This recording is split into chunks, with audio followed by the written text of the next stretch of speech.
Hello everyone, आज मैं आपको बताऊंगा आप स्केचअप में कैसे स्टार्ट कर सकते हैं काम करना अगर आपको अभी तक नहीं आता है। तो ये एक मैं ट्यूटोरियल बनाने वाला हूँ जिसमें मैं आपको बेसिक टूल से स्टार्ट करूँगा और थोड़ा एडवांस लेवल तक हम इसको लेके जाने की कोशिश करेंगे, जिसमें कि आप ऑलमोस्ट आप आर्किटेक्चरल जो डिज़ाइंस होते हैं वो आप बना पाएँ। तो आगे चलते हैं इस ट्यूटोरियल में। So hello guys, this is Deepanshu and let's get to work.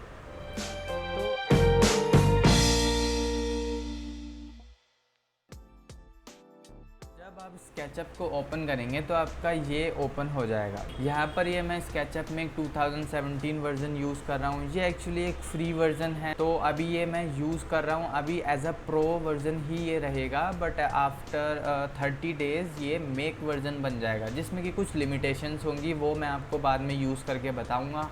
और जब आप प्रो वर्ज़न यूज़ करेंगे तो आपको कुछ ऐसा दिखेगा और मैक्सिमम टूल्स होते हैं प्रो वर्ज़न में। अभी स्टार्ट करते हैं। जैसे अब नई फाइल आपने खोली है तो सबसे पहले आप ये देखेंगे, यहाँ पर आपको एक स्टैंडर्ड यहाँ पर एक ये फिगर मिलेगी जो कि आपको स्केल और प्रोपोर्शन देखने में काम आएगी।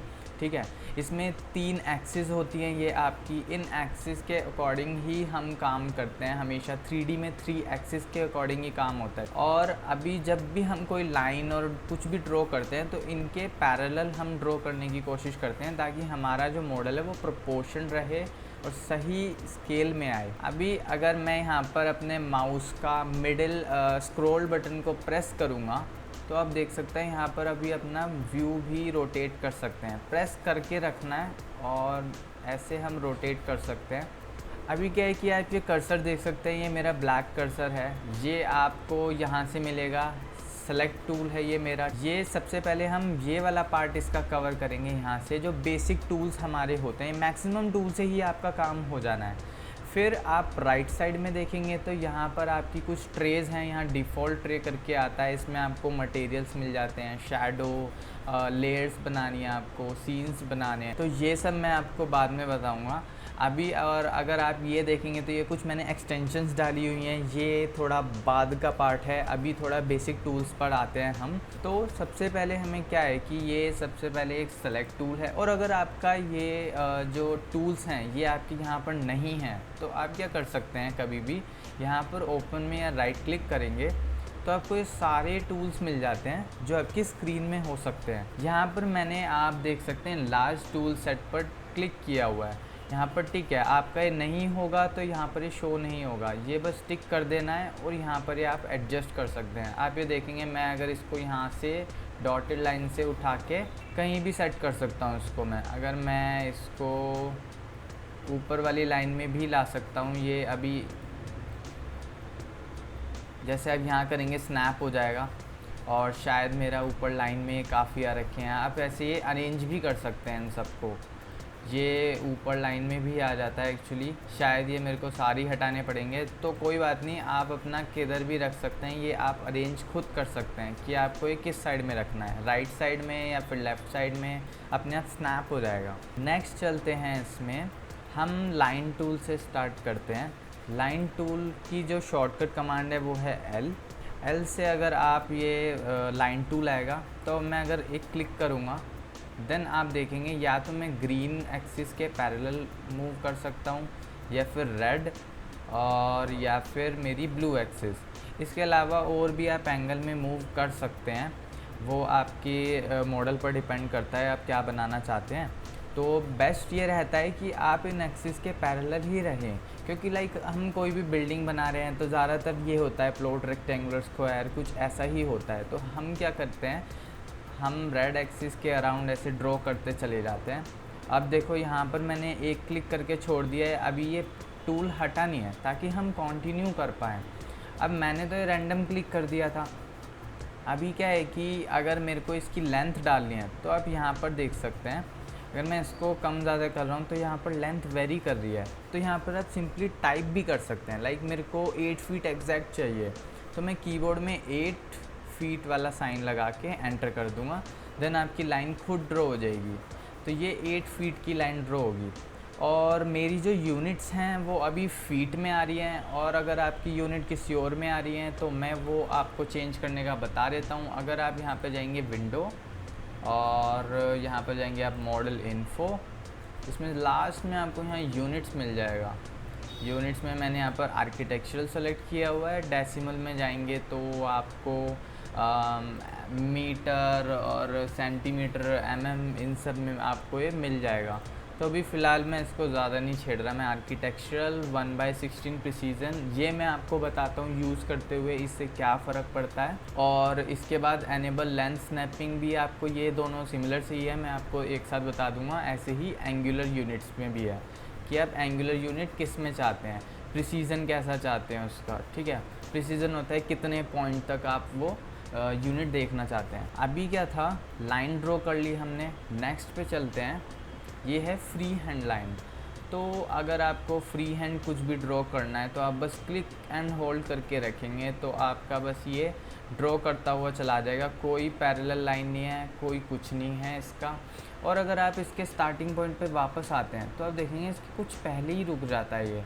अगर मैं इसको थोड़ा सा जूम करके दिखाऊं, अगर मैं यहाँ पर क्लिक छोड़ता हूँ तो एक पूरा सरफेस बन जाएगा ये, जो कि अगर आप सिलेक्शन टूल से सिलेक्ट करेंगे तो सिलेक्ट भी हो सकता है। यहाँ पर अभी तक कोई सर्कल नहीं बना था। ये जब तक नहीं बनता जब तक हम इसको एक क्लोज्ड लूप नहीं बना देते। अगर मैं एक लाइन टूल लूँगा दोबारा एंड अगर यहाँ पर लेके जाऊँगा, अगर आप मेरे को इस लाइन के इस कॉर्नर के बिल्कुल पैरेलल पर रोकना है तो मैं कैसे करूँगा, जैसे कैड में होता है, मैं यहाँ पर होल्ड करूँगा 1 सेकेंड, देन आप देख सकते हैं मेरी एक्सिस आने लगी है ग्रीन। ये एकदम स्नैप कर जाएगा, रेड पर तो कर ही रहा है और यहाँ पर ग्रीन पे भी एक पॉइंट आ जाएगा। देन यहाँ पर क्लिक कर दूंगा मैं और इस पर क्लिक कर दूंगा, ये एग्जैक्ट बिल्कुल उस पर बन जाएगा। तो ऐसे ये सरफेस बन जाता है, ठीक है। अभी नेक्स्ट पर चलते हैं, हमारा है रेक्टेंगल। रेक्टेंगल टूल से आप डायरेक्टली रेक्टेंगल बना सकते हैं। इसमें क्या होता है, आपको पहले क्लिक करना होता है, ठीक है। अब नेक्स्ट पॉइंट डिफ़ाइन करना है आपका कहाँ है। अभी अगर आपको नेक्स्ट पॉइंट डिफ़ाइन ऐसे फ्रीली नहीं करना है तो आप यहाँ पर इस डायमेंशन बॉक्स में भी देख सकते हैं। तो यहाँ पर आप इसकी वैल्यूज़ डाल सकते हैं। जिससे अगर मैं डालना चाहता हूँ 5 फीट बाय 7 फीट एग्जैक्ट चाहिए मुझे, तो मैं 5 फीट 7 फीट, ये इसकी दूसरी साइड है, दोनों साइड्स को एक साथ डालना होता है। देन आप देखेंगे यहाँ पर ये 5 फीट बाय 7 फीट का रेक्टेंगल बन चुका है, ठीक है। तो आप खुद से भी इसकी डायमेंशंस डाल सकते हैं। और अब नेक्स्ट चलते हैं, हमारा है रोटेटेड रेक्टेंगल, ठीक है। रोटेटेड रेक्टेंगल क्या होता है, इसमें सबसे पहले तो आपको फर्स्ट कॉर्नर उसका मेंशन करना होता है अपने रेक्टेंगल का। मान लो मैंने यहाँ कर दिया, ठीक है। अभी क्या है, उसकी लेंथ मेरे को चाहिए, मतलब रेक्टेंगल की कुछ लेंथ होगी। मान लो कि मेरे को 6 फीट चाहिए, 6 और फीट वाला साइन लगा के एंटर कर दिया। अब मैं क्या करूँगा, मैं इसका एंगल डिफ़ाइन करूँगा। I mean, अगर आप थोड़ा ऐसे रोटेट करेंगे तो आप देख सकते हैं यहाँ पर ये मेरा रेक्टेंगल आ रहा है और आप देख सकते हैं हॉरिजॉन्टल के साथ ये जो डॉटेड लाइन आ रही है ये है हमारा एंगल। आप यहाँ पे बॉक्स में भी देख सकते हैं एंगल, लेंथ एंड विड्थ, तीनों चीज़ ये शो कर रहा है। अगर मैं इसके अपोजिट डायरेक्शन ले जाऊँगा तो ये अब इधर से हॉरिजॉन्टल एंगल लेगा हमारा, ठीक है। तो ऐसे किसी भी एंगल में अगर आपको ये क्रिएट करना है रेक्टेंगल, जैसे ये अगर मेरे को यहाँ करना है, और आप अगर इस बॉक्स में भी देखेंगे एंगल एंड विड्थ यहाँ पर मेंशन्ड है, तो यहाँ पर आप डायरेक्टली भी डाल सकते हैं। मान लो मैं डालता हूँ 45 डिग्री के लिए 45 ओनली 45 डाल दूँगा, कोमा लगा दूँगा। उसके बाद अब मेरे को इसकी विड्थ डालनी है, लेंथ तो हमने पहले डाल दी थी। अब विड्थ मान लो मैं डालता हूँ 8 फीट, एंटर। तो आप देख सकते हैं इस स्क्रीन में अब ये रोटेटेड रेक्टेंगल बन चुका है। एक आप स्लोप पर रेक्टेंगल बनाना चाहते हैं, और अगर आप ये सिंपली लाइन टूल से बना दे तो कितना मुश्किल होता, या फिर आप पहले रेक्टेंगल को बनाते या फिर किसी और टूल से इसको इस तरीके का करते, ठीक है। तो आप रोटेटेड रेक्टेंगल का अपने सीन के अकॉर्डिंग मैच होते जाएंगे ये आपके टूल्स। अभी मैं आपको सिर्फ बेसिक बता रहा हूँ। इसके बाद नेक्स्ट चलते हैं सर्कल टूल। सर्कल टूल में आपका क्या होता है, सबसे पहले आपको ये क्या होता है, सेंटर से आपका सर्कल बनाएगा, ठीक है। मैंने किसी भी सेंटर पर क्लिक किया, देन अगर मैं माउस को मूव करूँगा तो ये उतना बड़ा छोटा होता चला जाएगा। अभी क्या है कि हमें यहाँ पर रेडियस डिफ़ाइन करना होता है सबसे पहले तो इसका, ठीक है। रेडियस डिफाइन करेंगे अगर हम लाइक मैं रेडियस इसका 4 फीट करता हूँ, सिर्फ 4 फीट लिख के एंटर कर दूँगा, तो ये जो सर्कल है इसका रेडियस 4 फीट है, ठीक है। अब यहाँ पर आप देख सकते हैं इसके जो एजेस हैं वो कैसे पॉलीगॉन शेप में आ रहे हैं, आई मीन बिल्कुल एक राउंड नहीं आ रहे, बिल्कुल स्ट्रेट लाइन के सेगमेंट्स आ रहे हैं। तो अगर आप सर्कल ड्रॉ करते हैं, यहाँ मैंने क्लिक किया, देन आप यहाँ पर नीचे देख सकते हैं ये जो लाइन होती है ना, यहाँ पर आपकी इंस्ट्रक्शन आती है जो भी आपने टूल लिया हुआ है, ठीक है। तो ये भी आप ध्यान में देते रहें, यहाँ पर आप कुछ भी भूलते हैं तो यहाँ आपको सब कुछ मिल जाता है। अभी मैं क्या करता हूँ, आप यहाँ पर देखेंगे अगर मैं कंट्रोल प्लस और कंट्रोल माइनस प्रेस करूँगा तो हमारी नंबर ऑफ़ सेगमेंट्स चेंज होगी। अब लाइक आप जितना बड़ा ये सर्कल बनाएंगे आपकी सेगमेंट तो उतनी ही है, तो उतनी वो स्ट्रेट लाइन दिखाता चला जाएगा। जितना छोटा बनाऊंगा उतना स्मूथ बनेगा। तो मान लो मेरे को ये साइज़ में अप्रॉक्सीमेट ये बनाना है और मेरे को इसकी नंबर ऑफ़ सेगमेंट चेंज करनी है, तो मैं कंट्रोल प्लस करूँगा तो आप देखेंगे यहाँ पर आपकी जो है साइड्स लिखी हुई आएगी 25, 26, 27, ऐसे ही आप इंक्रीज़ करते जाएंगे तो इसकी साइड्स इंक्रीज होती जाएगी और ये सर्कल उतना ही स्मूथ होता चला जाएगा। अब आपने साइड्स तो डाल दिए, अब आपको डालना है रेडियस, तो लाइक मैं 5 फीट डाल देता हूँ। तो अब आप देखेंगे तो इसमें पहले वाले के कंपैरिजन में कम है, जबकि ये बड़ा साइज़ है। तो आपको और स्मूथ चाहिए तो आप उतनी ही नंबर ऑफ़ साइड्स को इंक्रीज़ कर सकते हैं, ठीक है। अगर मेरे को उसकी नंबर ऑफ़ साइड्स अगर कम करनी है, मान लो मैं सर्कल बना रहा हूँ और अब मैं चाहता हूँ कि इसकी नंबर ऑफ़ साइड्स कम हो, तो मैं कंट्रोल माइनस प्रेस करूँगा। तो आप देखेंगे ये जितनी बार मैं प्रेस करता जा रहा हूँ उतनी बार नंबर भी चेंज हो रहा है और सर्कल की शेप भी चेंज होती जा रही है। जितना कम से कम करूँगा ये पॉलीगॉन बनता चला जाएगा और एंड में ये एक ट्रायंगल बन जाएगा। और यहाँ पे आप ये वैल्यूज़ डाल सकते हैं, एरर आ गया कि आप 32999 सेगमेंट्स इसमें डाल सकते हैं, ओके। तो अब ये मेरा इस तरीके से आप ट्रायंगल भी बना सकते हैं अगर आपको ट्रायंगल की शेप कोई बनानी है। और अभी मैं कंट्रोल प्लस ही करता हूँ तो 8 साइड्स एंड क्लिक कर दूँगा, तो आप देखेंगे ये भी मैंने सर्कल से ही बनाया है। नेक्स्ट चलते हैं, हमारा है पॉलीगॉन। पॉलीगॉन में क्या होता है, पॉलीगॉन में ऑलमोस्ट वही सेम चीज़ें हैं, ऑलमोस्ट सिमिलर टू सर्कल। मैं बस क्लिक करूँगा और मेरे को बस इंस्क्राइब्ड रेडियस यहाँ पर लिखा हुआ है, इंस्क्राइब्ड रेडियस डालना है, ठीक है। और इसकी नंबर ऑफ़ साइड्स फिर से हमें इंक्रीज़ करनी है, डिक्रीज़ करनी है, वही कंट्रोल प्लस या माइनस। जैसे मैं प्लस करता जाऊँगा पॉलीगॉन की साइड्स इंक्रीज़ होती रहेंगी एंड यहाँ पर मैं रेडियस डाल दूँगा जैसे 3 फीट, तो आप देख सकते हैं मेरा पॉलीगॉन बन जाएगा। तो आप सर्कल और पॉलीगॉन कुछ भी यूज़ कर सकते हैं इनके लिए। और अगर आप इनको कमांड से लेना चाहते हैं डायरेक्टली, तो इनकी अगर बेसिक कमांड में बताऊं तो L से लाइन आती है आपकी, R से रेक्टेंगल आता है, C से आपका सर्कल आता है, ठीक है। अभी ये मेरा सर्कल एक्चुअली लग नहीं रहा है, मैं इसके साइड्स इंक्रीज़ कर देता हूँ ताकि ये सर्कल लगने लगे।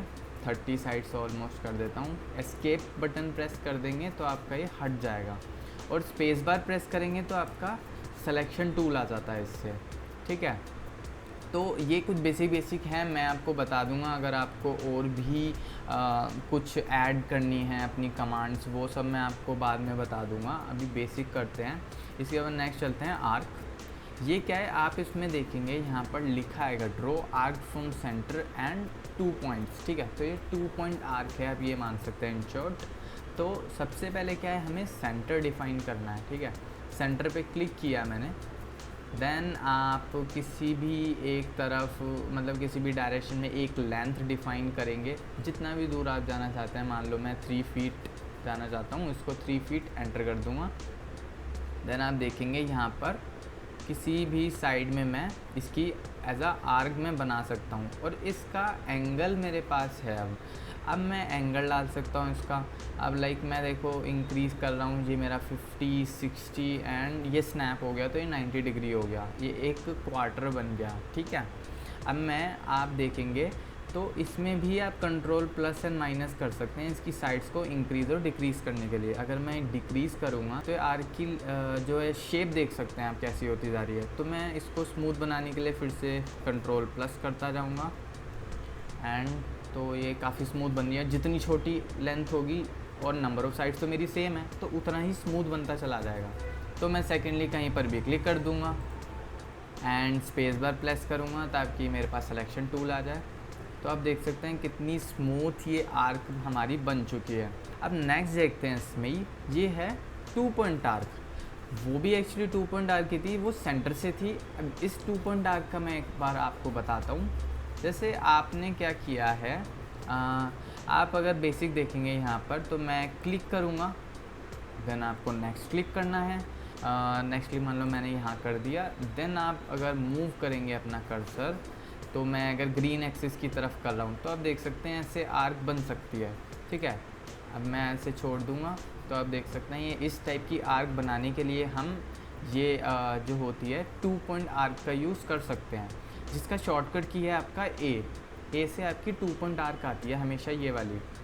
अगर मैं इसी आर्क को बनाऊँ, मान लो मतलब ये वाला अगर मेरे को स्पैन, अगर मैंने क्लिक किया और स्पैन मेरे को रखना था 5 फीट रखा, तो अगर मैं ग्रीन की तरफ मूव करूँगा तो ये आपका इस डायरेक्शन में जाएगा। मैं इसको ब्लू एक्सिस की तरफ भी मूव कर सकता हूँ। ब्लू के लिए आपको थोड़ा रोटेट करना पड़ता है, ठीक है, तो आपका ये स्नैप कर जाएगा अपना। अगर मैं अप एरो की प्रेस कर देता हूँ तो आप देखेंगे ब्लू एक्सिस पर ही मूव करेगा और ये हाईलाइट भी हो गई है।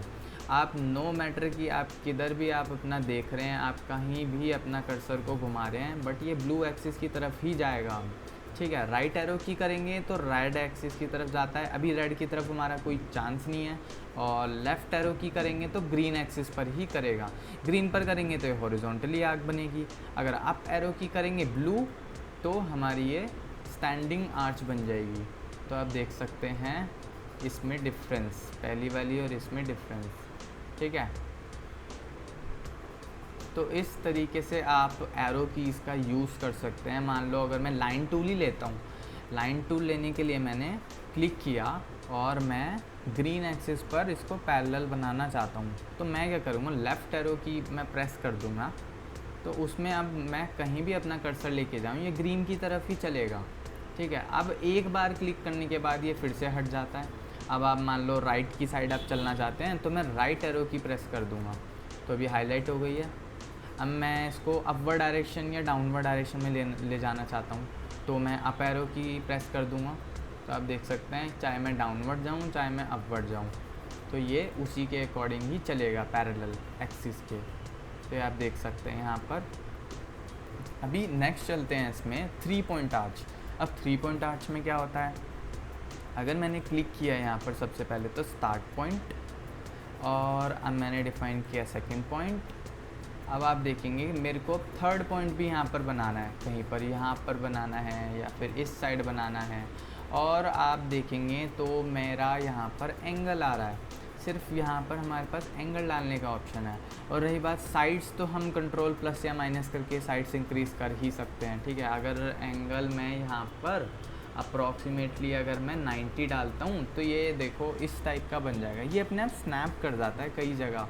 अगर देखो आप ये 90 डिग्री पे अपने आप स्नैप कर गया है, मैंने कोई वैल्यू पुट नहीं करी, तो यहीं पर मैं क्लिक कर दूंगा तो ये 90 डिग्री पर इसकी ये जो 2 एक्सिस यहाँ पर आ रही हैं ये अपने आप 90 पर आ जाएंगी।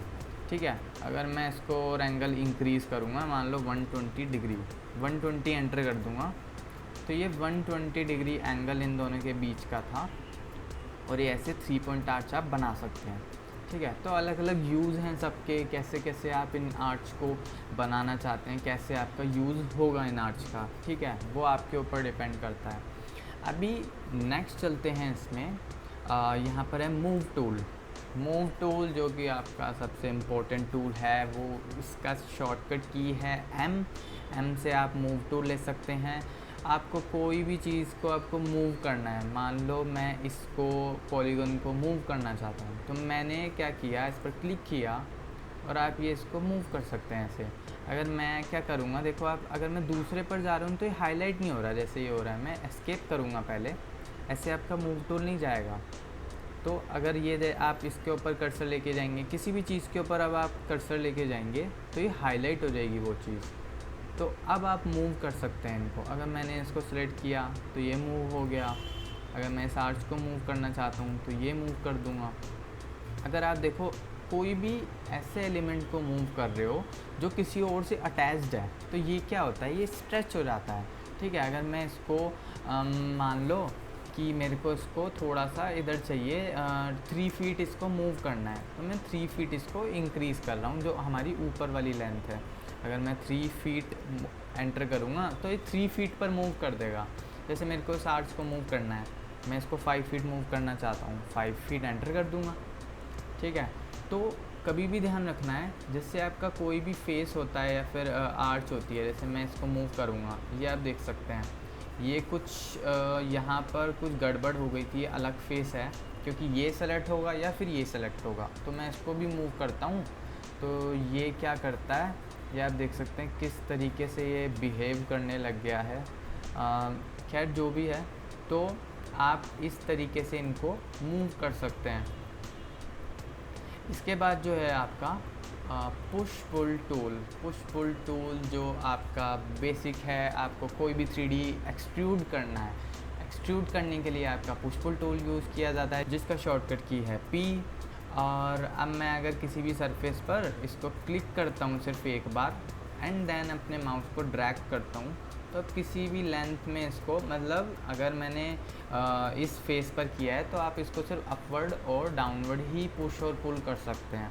ठीक है, तो कितना करना है वो आपको पता होगा। आप इसका डिस्टेंस भी डाल सकते हैं, मान लो मेरे को ये 8 फीट तक मूव करना है, 8 फीट एंटर, तो ये 8 फीट पर इसको पुश कर देगा। अब जैसे मैं इस रेक्टेंगल को करूँगा और लाइक 4 फीट एंटर, तो ऐसे आपकी एक्सट्रूजन बनती चली जाती हैं। ठीक है,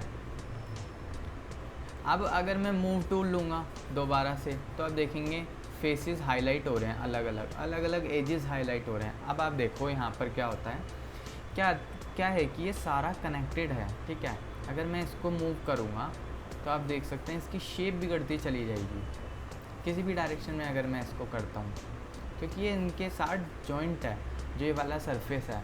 ठीक है, अगर मैं इसको एज को मूव करता हूँ तो आप देख सकते हैं, अब कई बार होता है हमारा डिज़ाइन ही इनकी वजह से बनता है, तो ये काफ़ी काम आता है ये हमारा टूल। ये स्ट्रेच कर देता है किसी भी फेस वगैरह को।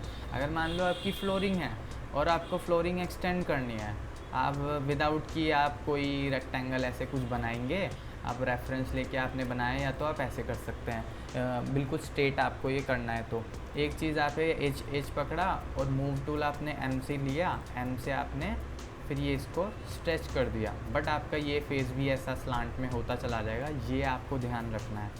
ठीक है, तो कभी भी आप मूव कर रहे हैं तो आपको क्या करना है, अब जैसे आप इसको मूव करेंगे तो ये सिर्फ अपवर्ड और डाउनवर्ड डायरेक्शन में ही हो सकता है, ये क्योंकि शेप ही इस तरीके की बनाई है हमने। अगर आप इसको पूरा मूव करना चाहते हैं तो उसके लिए हमें क्या करना पड़ता है, जैसे आपको इसको मूव करना है तो इसको या तो ऐसे सेलेक्ट करेंगे, क्लिक एंड ड्रैग करेंगे राइट टू लेफ़्ट, या फिर लेफ़्ट टू राइट, या फिर राइट टू लेफ़्ट। ठीक है, इसमें क्या डिफरेंस होता है, अगर आप लेफ़्ट टू राइट करेंगे, ऐसे आपने किया तो जितने पोर्शन में फुल जो आ जाएगा वही सेलेक्ट होगा, और राइट टू लेफ़्ट में क्या होता है, जो भी कनेक्टेड होते हैं वो सब सेलेक्ट हो जाते हैं। ठीक है, जैसा कि ऑटोकैड में भी होता है, तो इसमें ये डिफरेंस होता है। आपने सेलेक्ट किया या फिर आपने क्या किया, ट्रिपल क्लिक कर दिया। डबल क्लिक करेंगे तो एक सरफेस सेलेक्ट होगा, ट्रिपल क्लिक करेंगे तो जितने भी कनेक्टेड होंगे वो सारे सेलेक्ट हो जाएंगे। जैसे मान लो मैंने बाहर क्लिक किया, डिसेलेक्ट हो गया, और ये लाइन क्लिक कर दी। अब मैं इस फेस पर ट्रिपल क्लिक करूँगा अगर, तो अब देखेंगे ये लाइन भी सेलेक्ट हो गई है। तो ट्रिपल क्लिक से ये फ़ायदा होता है। अब मैं इसको राइट क्लिक करूँगा, मेक ग्रुप, अब मैं इसको मूव टूल से मूव करूँगा तो आप देखेंगे पूरा मूव होगा विद सेम प्रोपोर्शन। तो ये फ़ायदा होता है आपका ग्रुप में करने से। तो ऐसे ही आप कोई भी चीज़ करते हैं, मान लो अगर गलती से मैंने यहाँ पर इसके ऊपर एक और सर्कल बना दिया, ये ओवरलैप हो गया, और अगर मैं इसको मूव करना चाहता हूँ तो अब नहीं कर पाओगे, अब ये दिक्कत हो जाएगी, क्योंकि अब ये हो चुका है मर्ज इसमें। अगर आपको ये ठीक करना है तो या तो आपको एक डिलीट करना पड़ेगा, या फिर मतलब बहुत इसमें ये झंझट हो जाते हैं। तो इसको आपको करने के लिए आप पहले से ही जो भी आपने बना के रखा है, इसको right click, make group, then अगर आप इसके ऊपर अब बना भी देते हो ना, तो आप इसको मूव कर सकते हो कहीं भी, और इसको डबल क्लिक किया सरफेस है क्योंकि इसको भी मूव कर सकते हो। तो ग्रुप्स में ये कभी जॉइन नहीं होते, जो ग्रुप्स में करने का ये फ़ायदा होता है, ठीक है। अब जो नेक्स्ट टूल है हमारा, चलते हैं रोटेट पर। रोटेट का शॉर्टकट की है क्यू। अब आपको जैसे किसी भी सरफेस को रोटेट करना है, जैसे मैंने सेलेक्टेड किया था, डिसलेक्ट करने के लिए मैं एस्केप प्रेस करूँगा।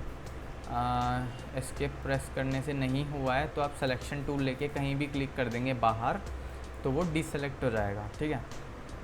क्यू प्रेस किया मैंने।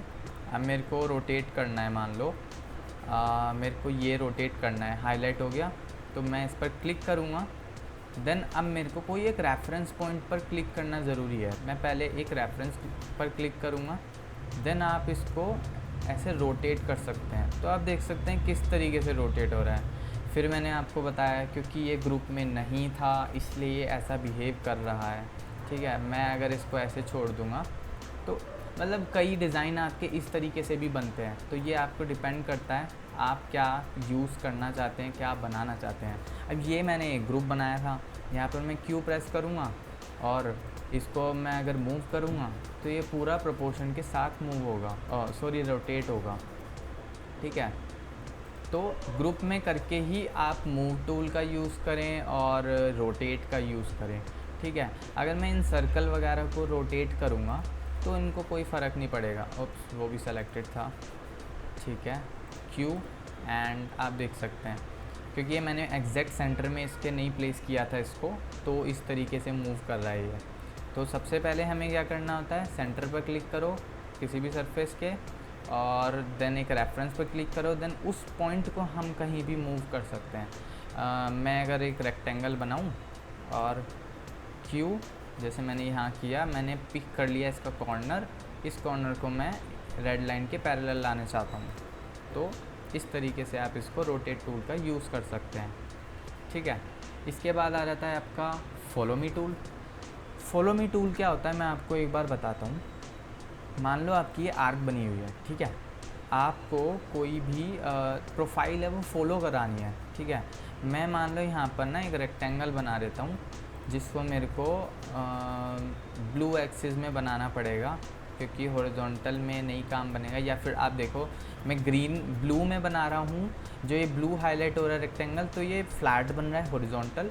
जब मैं इसको रेड में बना रहा हूँ तो ये स्टैंडिंग वाला बन रहा है, ठीक है। ये आपको थोड़े इसके कलर कन्वेंशन याद रखने पड़ेंगे और आपको दिख भी जाएगा। तो अगर मैं इसको रेक्टेंगल को ऐसा कुछ बना देता हूँ और ठीक है, अब इस रेक्टेंगल को मेरे को इसको पाथ्स ये फॉलो कराना है, तो उसके लिए मैं फॉलो मी ये टूल लूँगा। देन मेरे को क्या करना है, सेलेक्ट फेस टू एक्सट्रूड, तो मैं फेस सेलेक्ट करूँगा और आप देख सकते हैं लाइन पर ऑटोमेटिक यहाँ तक पहुँच गया है जहाँ पर लाइन ये एंड हो रही थी। अब मैं एक बार कंट्रोल Z करता हूँ अंडू करने के लिए। अगर आपको ये बीच में कहीं रोकना है तो आप कैसे करेंगे, सिर्फ आपने फेस पर क्लिक किया, देन आप इसको जहाँ रोकना चाहते हैं वहाँ तक, मैं क्लिक एंड ड्रैग कर रहा हूँ, मैंने क्लिक किया हुआ है, जहाँ रोकना होगा मैं वहीं छोड़ दूँगा, तो ये ऑटोमेटिक ये क्लोज़ हो जाएगा यहाँ से, आप देख सकते हैं। तो फॉलो मी टूल से आपके काफ़ी अच्छी अच्छी चीज़ें बन सकती हैं। आपने कोई अगर मान लो कि मैंने कोई यहाँ से मैंने अप एरो की प्रेस किया और मैं कुछ शेप क्रिएट करना चाहता हूँ और कुछ ऐसा और कुछ ऐसा, ठीक है। तो अब मैं क्या करना चाहता हूँ, जो मेरा ये है, मैंने एक सेक्शन बनाया है ये कुछ रफली। अब मैं एक इसके सर्कल ड्रॉ करूँगा बेस पर, ये ब्लू आना चाहिए ताकि हमें हॉरिजॉन्टल रहे हमारा। मैं ये इसका एक्सटीरियर पॉइंट लूँगा, ओके। तो अब फॉलो मी टूल लेंगे। तो अभी क्या है कि आपको हमेशा एज पर ही अपनी फिगर को रखना होता है, ठीक है। अगर मैं दोबारा से एक सर्कल बनाता हूँ और इसको बना देता हूँ मैं ग्रुप, और इसको मैं इसके एज पर रख देता हूँ, तो अगर मैं अब फॉलो मी टूल यूज़ करूँगा, इसको आपको एक्सप्लोड करना पड़ेगा, then follow me tool use करेंगे। तो आप देख सकते हैं आपने ग्रुप में जब किया था तब ये काम नहीं कर रहा था, बट ये ग्रुप के बाहर ही काम करेगा। तो आप जब ये फाइनली ये बंद कर देंगे तो आपकी स्मूथ फिगर बन के आ जाएगी। तो आप देख सकते हैं कितने आसानी से फॉलो मी टूल से आप कोई भी ऐसी फिगर बना सकते हैं जो आपके लिए बनानी कितनी मुश्किल हो।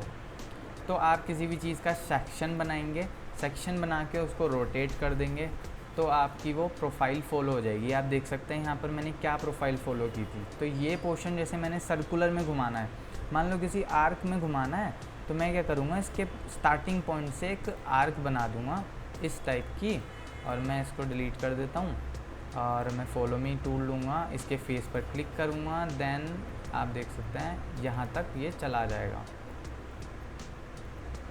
तो इस तरीके से आप इसमें फॉलो मी टूल का यूज़ कर सकते हैं। तो मैं इसको थोड़ा अपने इधर ले आता हूँ। नेक्स्ट चलते हैं हमारा स्केल। स्केल में क्या होता है, अभी कुछ भी नहीं होगा। इसमें क्या होता है, आप जैसे किसी भी सरफेस को सिलेक्ट करना होता है सबसे पहले, ठीक है। तो यहाँ पर फिर से ये जो पैरेलल है येलो लाइन, ये है रेड और ग्रीन एक्सिस के हमारी, और इसको आप जैसे यहाँ से क्लिक करेंगे तो आप ऐसे स्केल भी कर सकते हैं। अगर इसको प्रोपोर्शन में स्केल करना है तो आप कॉर्नर से इसको स्ट्रेच करेंगे तो ये बिल्कुल प्रोपोर्शन में ये स्ट्रेच होगा, ठीक है। और अगर आपको जैसे ये करना है, इसका स्केल पे इसका शॉर्टकट की है एस प्रेस किया तो आप देख सकते हैं कितने सारे इसमें डॉट बन के आ गए हैं अभी 3D में। इसमें क्या है, अलग अलग चीज़ें हैं। जैसे यहाँ से मैं करूँगा तो इसका साइज़ इंक्रीज़ होगा, यहाँ से इसकी हाइट मैं एडजस्ट कर सकता हूँ, यहाँ से ये साइज़ इंक्रीज़ कर सकता हूँ। तो ऐसे ही सबका अलग अलग मतलब है। आप इसको किसी भी डायरेक्शन में स्केल वगैरह यहाँ से कर सकते हैं। इसका शॉर्टकट की है एस, ठीक है। एस प्रेस करेंगे तो आपका स्केल टूल आपके पास आ जाएगा। इसके बाद आपका आ जाता है ऑफसेट।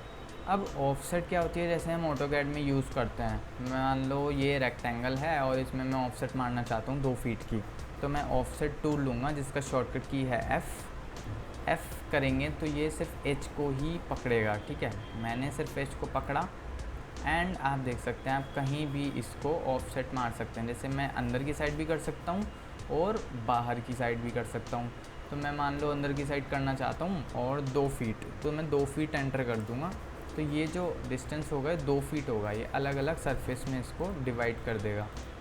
और अगर मान लो मैं अब ऑफसेट मारना चाहता हूँ, अभी देखो ये सेलेक्ट था, तो अगर मैं बाहर वाले रेक्टेंगल की एज पर भी लेके जाऊँगा अपना कर्सर तो ये उसको ऑफसेट नहीं करेगा।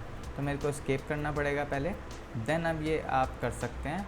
आपने ये सेलेक्ट किया, देन आप बाहर की साइड भी कर सकते हैं 1 फीट, तो ये 1 फीट बाहर की साइड भी ऑफसेट हो गया है, ठीक है।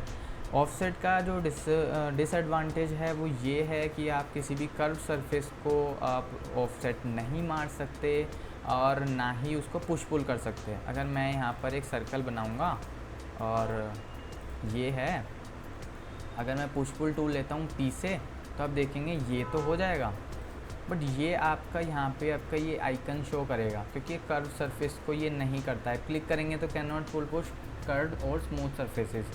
इसके लिए एक्सटेंशंस आती हैं, उससे आप यूज़ करके कर सकते हैं। अलग अलग एक्सटेंशंस आती हैं, मैं आपको बेसिक बता दूंगा कैसे आप एक्सटेंशन का यूज़ कर सकते हैं अभी। और अगर आप ऑफसेट यूज़ करेंगे एफ़ तो आप यहाँ तो कर लेंगे ऊपर के सरफेस पे, या फिर इसको बाहर करना है अंदर करना है, ठीक है। और आप अगर स्मूथ सरफेस पे क्लिक करेंगे तो ये फिर से ऑफसेट भी नहीं होगा कर्व सरफेस पे, ठीक है।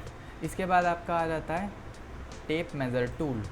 टेप मेज़र टूल से आपको कोई भी मेज़रमेंट करनी है तो वो आप कर सकते हैं। जैसे मैंने यहाँ क्लिक किया और यहाँ क्लिक किया तो आप देख सकते हैं ये 5 फीट 11 इंचेस समथिंग ये आ रहा है, ठीक है। तो मान लो मैंने ये मेज़र करना है और ये 9 फीट 11 जी, यहाँ मैं क्लिक नहीं कर रहा हूँ, बस ये स्नैप कर दे रहा हूँ। अगर मैं क्लिक कर दूँगा तो आपको यहाँ पे एक लेंथ की वैल्यू एक ये फ़िक्स रह जाएगी, तो आपको ही पता लगता रहेगा। अब जैसे मैंने यहाँ पर जूम इन जूम आउट किया है तो ये लेंथ गायब हो गई। तो ऐसे आप इसकी मेज़रमेंट ले सकते हैं। अब देखो यहाँ पर ये एक गाइडलाइन शो कर रहा है। मान लो मेरे को इसके 10 इंच पे एक लाइन खींचनी है, तो मैं पहले क्या करूँगा, टेप मेज़र टूल से 10 इंच एंटर कर दूँगा तो यहाँ एक गाइडलाइन बन जाएगी। जब तक आप इसको डिलीट नहीं करेंगे तो ये डिलीट भी नहीं होगी, ठीक है। तो इस गाइडलाइन के थ्रू आप कोई भी यहाँ लाइन बना सकते हैं, ओके। आप इसको बाद में डिलीट कर देंगे। तो इस तरीके से आप टेप मेज़र टूल का यूज़ कर सकते हैं। जैसे अगर टेप मेज़र टूल आप यूज़ करेंगे, जैसे कर्व है तो यहाँ पर आप इसके रेडियस आप देख सकते हैं, यहाँ पर जैसे इसने गाइडलाइन कर दी है, मैं सेंटर से लेके जाऊँगा तो आपको यहाँ पर लेंथ शो हो जाएगी। इधर यहाँ पर आप देखेंगे तो 4 फीट, दैट मीन्स कि हमारा रेडियस 4 फीट का है। तो इस तरीके से आप टेप मेज़र टूल से मेज़र कर सकते हैं, ठीक है। अभी इसके बाद आपको यहाँ पे है डायमेंशन का टूल। डायमेंशंस आपको देनी हो, अगर मान लो मेरे को सर्कल का रेडियस यहाँ पे मेंशन करना है कैड की तरह, तो मैं जस्ट ये क्लिक कर दूँगा, ये हाईलाइट हो रहा है अपने आप ही सर्कल का जो एज है हमारा, इस पर क्लिक कर दूँगा। देन आप देखेंगे मैं कहीं भी इसको क्लिक करके छोड़ दूँगा तो ये डाया 10 फीट दिखाएगा। अब मैं अगर रेक्टेंगल के लिए यही चीज़ करूँगा तो इस एज के लिए ये इस एज के लिए ये ऐसे, इस एज के लिए यहाँ, तो इस तरीके से आप ये डायमेंशंस भी डाल सकते हैं इसमें। मिड पॉइंट से करेंगे तो ये ऐसा कुछ होगा, मिड पॉइंट से आप यहाँ से यहाँ तक ऐसे कर सकते हैं, ओके। और ये करेंगे तो आप ये, और आप देख सकते हैं इसको वर्टिकल डायमेंशन में भी कर सकते हैं। अगर मैं क्या करूँगा, mid point two mid point किया और आप इसको वर्टिकली अप भी कर सकते हैं। तो आप वर्टिकली करने के लिए आप जस्ट इसको अप एरो की से आप करेंगे तो ये आपका वर्टिकल ऐसे शो करेगा। तो अब जैसे भी रोटेट कर लेंगे इसे, बट ये डायमेंशन को आपको आपके फेस करके ही दिखाएगा, ठीक है। अभी जैसे आर्क है, आर्क में अगर मैं ये लेता हूँ डायमेंशन टूल और देख सकते हैं आप हाईलाइट हो गई, देन ये इसका रेडियस शो करेगा। इसे आर्क का सिर्फ आपको रेडियस शो करेगा। अगर जैसे ये आर्क है, मैं सिर्फ क्लिक कर दूंगा और रेडियस। तो इस तरीके से आप डायमेंशनिंग कर सकते हैं, आपको कोई भी नीड होती है डायमेंशनिंग करने की। इसके बाद आपका टूल आता है प्रोटेक्टर। प्रोटेक्टर वही जो हम बचपन से सीखते आ रहे हैं, इससे वही आपका एंगल मेज़र होता है। सबसे पहले आपको सेंटर ऑफ प्रोटेक्टर डिफ़ाइन करना है, सेंटर मैंने क्लिक कर दिया है जी। अब इसके बाद अलाइन करना है इसका बॉटम वाला पार्ट, मतलब हॉरिजॉन्टल एक बेस हम लेके चलते हैं, तो वो मैं अलाइन करूँगा सिर्फ। मैंने क्लिक किया, देन अब ये थर्ड जो अब ये लाइन आ रही है अभी, ये क्या है, ये एंगल डिफ़ाइन कर सकते हैं। या तो हमारे पास कोई एंगल हमें मेज़र करना था, या फिर हमें एक गाइडलाइन बनानी है फिर से, जैसे टेप मेज़र टूल से हमने गाइडलाइन बनाई थी। अभी हमें 40 डिग्री पर एक लाइन ड्रॉ करनी है, तो यहाँ मैं 40 एंटर कर दूँगा और ये रहा मेरा पॉइंट, और मैं यहाँ से एक 40 डिग्री की एंगल की लाइन ड्रॉ कर दूँगा और इसको मैं डिलीट कर दूँगा। तो इस तरीके से आप प्रोटेक्टर का यूज़ कर सकते हैं। और अगर आप यहाँ पर प्रोटेक्टर टूल लेते हैं, इसका सेंटर अगर मैंने रखा, सेंटर अभी नहीं मिल पा रहा है, ये रहा, ओके। देन आपने कोई भी बेस लिया, मान लो ये रेड एक्सिस ले ली, और ये एंगल कुछ भी लेके इसके सेंटर से हमने ड्रॉ कर दिया और हमने गाइडलाइन को डिलीट कर दिया। तो इस तरीके से आप ये कर सकते हैं। अब यह देखेंगे ये मैंने क्लोज लूप नहीं बनाया है, इसलिए डिवाइड नहीं हुआ सरफेस। अगर मैं इसको एक्सटेंड कर दूंगा पीछे, देखो एक्सटेंड करेंगे, ये आपकी पर्पल और वॉयलेट कलर में जो भी ये कलर है, और ये आपका एक्सटेंड हो जाएगा। पर्पल और वॉयलेट कलर का ये मतलब है कि ये इस लाइन के पैरेलल है, मतलब कोलिनियर है, ठीक है, ये सेम लाइन में है। मैं यहाँ पर क्लिक करूँगा तो स्ट्रेट लाइन डिफाइन करेगा और ये सरफेस को भी हाफ में डिवाइड कर देगा। तो ये क्लोज होना के लिए आपको एंड टू एंड बिल्कुल ये मीट करना बहुत ज़रूरी है किसी भी सरफेस को डिवाइड करने के लिए। नेक्स्ट चलते हैं, इसमें ये है टेक्स्ट। कोई भी आपको टेक्स्ट आपको डालना है, मान लो मेरे को इस सरफेस को कुछ मटेरियल बताना है, कंक्रीट, तो मैं इस पर क्लिक करूँगा और यहाँ पर कर दूँगा। ये क्या करता है, अब ये मेरी हाइट बता रहा है, इस पार्ट की मेरी हाइट बता रहा है यहाँ पर, जहाँ पर मैं इसको एडिट भी कर सकता हूँ। मान लो मैंने कंक्रीट टाइप कर दिया एंड एंटर कर दिया, तो आप कैसे भी मूव करेंगे ये कंक्रीट लिखा हुआ आएगा। अभी मैं क्या करता हूँ, मैं इस सरफेस पर क्लिक करता हूँ, तो आप देखेंगे यहाँ पर एरिया आता है। आप ऐसे ही बाहर क्लिक कर देंगे तो ये इस सरफेस का एरिया शो करेगा स्क्वायर फीट में, क्योंकि हमने फीट और इंचेस में यूनिट सेट की हुई है। तो आप इसको एडिट भी कर सकते हैं। यहाँ पर मैं गया, डबल क्लिक किया, देन आप इसको कुछ भी एडिट कर सकते हैं। मैं एडिट ही नाम लिख देता हूँ, एंटर, एंटर नहीं बैक स्पेस करा और बाहर क्लिक कर दिया। तो इस तरीके से आप नेमिंग कर सकते हैं किसी भी चीज़ की। तो ये लेबलिंग करने के लिए होता है मेनली। आप काफ़ी अच्छी प्रेजेंटेशन ड्राइंग्स भी बना सकते हैं स्केचअप में, काफ़ी टूल्स उन्होंने इसमें सिंपल से दिए हुए हैं, ठीक है। नेक्स्ट चलते हैं एक्सेस। एक्सिस से क्या होता है, अभी जो आपकी मेन एक्सिस है वो यहाँ है। मान लो आपको अपनी फ़ाइल का ओरिजिन चेंज करना है, मान लो अपनी एक्सिस ही आपको उसमें है यहाँ कहीं सेंटर में लानी है। तो मैं क्या करूँगा, मान लो मेरे को इसके बिल्कुल यहाँ पर इस पॉइंट पर मेरे को एक्सिस रखनी है, तो मैं क्या करूँगा, ओरिजिन के लिए क्लिक करूँगा। देन अब हमें रेड एक्सिस की डायरेक्शन डिफ़ाइन करनी है। आप देखेंगे यहाँ पर भी लिखा आएगा pick direction for red axis, तो मैं ये बिल्कुल रेड एक्सिस के पैरेलल कर दूँगा। देन मेरे को ग्रीन डिफ़ाइन करना है। ग्रीन अगर मैं इस साइड डिफ़ाइन करूँगा तो ब्लू अपवर्ड होगी, ग्रीन इस साइड करूँगा तो ब्लू डाउनवर्ड होगी। मैं इस साइड डिफ़ाइन करता हूँ। देन आप देखेंगे मेरी एक्सिस शिफ्ट हो गई है, मेरी पूरी ड्राइंग का ओरिजिन शिफ्ट हो गया है यहाँ पर। ओरिजिन का आपका यूज़ जब आता है, जब आप कभी जैसे लुमियन में इंपोर्ट करते हैं और आप जहाँ पर क्लिक करते हैं, तो आप जहाँ पर क्लिक करेंगे वहाँ पर ये पोर्शन आएगा। मान लो आपने बहुत दूर एक पॉइंट बना दिया, मगर एक्सिस तो आपकी यहाँ थी, तो अब लुमियन में क्लिक करेंगे आप देखेंगे कुछ भी नहीं आया, वो बहुत दूर होता है, इसलिए ऐसा हो जाता है। तो ओरिजिन पे ही काम करें, हमेशा इसके आसपास ही रहें, ठीक है। नहीं अगर किया है आपने तो आप एक्सिस को मूव कर सकते हैं। इसके बाद आपका आ जाता है टेक्स्ट, 3D टेक्स्ट आप बना सकते हैं। जैसे यहाँ पर आपने कुछ भी टाइप किया, फ़ॉन्ट इसमें हैं कुछ आपके, लेफ़्ट लाइन करना है, सेंटर जो भी, और रेगुलर या फिर बोल्ड। फील्ड का मतलब है, फील्ड मतलब एक्सट्रूडेड, ठीक है, जिसमें कि आप हाइट डाल सकते हैं यहाँ पर मान लो 1 फीट, और मैंने एंटर प्रेस कर दिया। एक्चुअली मैं दोबारा नहीं कर सकता इसको, अब मैं क्लिक ही करूँगा बस, ठीक है। अगर मेरे को दोबारा इसको एडिट करना है तो मैं नहीं कर सकता, फिर से मेरे को टेक्स्ट लेना पड़ेगा। एंड 1 फीट एंटर नहीं करना है इस बार। एक्सट्रूजन मतलब कितना ये थिकनेस होगी इस टेक्स्ट की, ये वो चीज़ है। मान लो मैंने 2 इंच कर दी, एंटर। तो अब देखेंगे मैं अगर किसी भी फेस पर ये कर रहा हूँ तो वहीं अलाइन कर जा रहा है ये, आप देख सकते हैं अलाइन कर जाता है अपने आप ही, तो ये भी अच्छी बात है। मान लो इस फेस पर मेरे को कोई टेक्स्ट लिखना था और इसकी थिकनेस भी पहले वाले से ज़्यादा है, तो इस तरीके से आप अपना कोई भी टेक्स्ट को रखना चाहते हैं तो वो आप इससे कर सकते हैं 3D टेक्स्ट से, ठीक है। नेक्स्ट जो टूल आता है आपका वो है ऑर्बिट।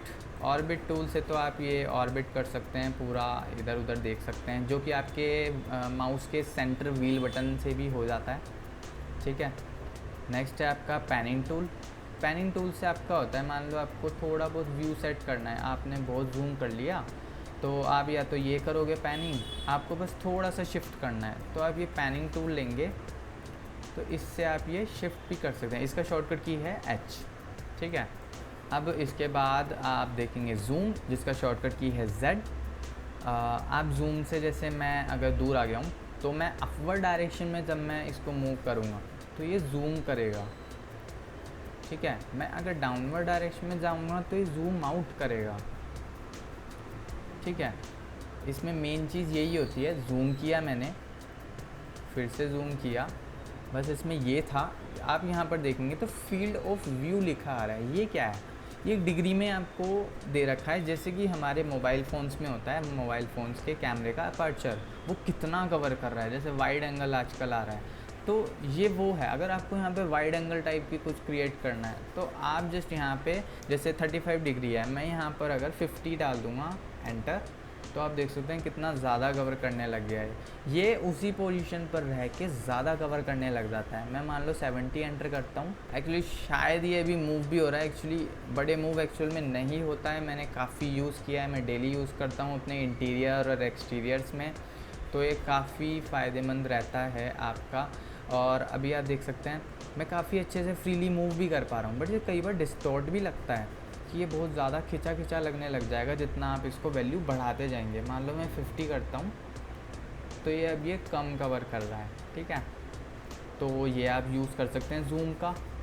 अब आप देखेंगे जूम एक्सटेंट, मैं इस पर क्लिक कर दूँगा, इसका मतलब है आप कहीं खो जाते हैं ड्राइंग में। मान लो अगर मान लो इस साइड आप कहीं चले गए और आपको कुछ मिल नहीं रहा, कहाँ है, मैंने कहाँ काम किया था, तो आप बस जूम एक्सटेंट पर क्लिक करेंगे तो आपका ये जूम कर देगा, आपका जो भी ड्राइंग में सारा काम हुआ है वो आपको सारा काम दिख जाएगा कि क्या क्या आपने किया हुआ है। मान लो मैंने जूम आउट कर दिया, फिर मैंने जूम एक्सटेंड किया, तो आप देख सकते हैं एक एक चीज़, एक एक लाइन, एक एक डॉट जो भी होगा ना आपका, वो भी आपका ड्राइंग के अंदर इंक्लूड कर देगा, जैसे कि हमारा ऑटोकैड में होता है, ठीक है।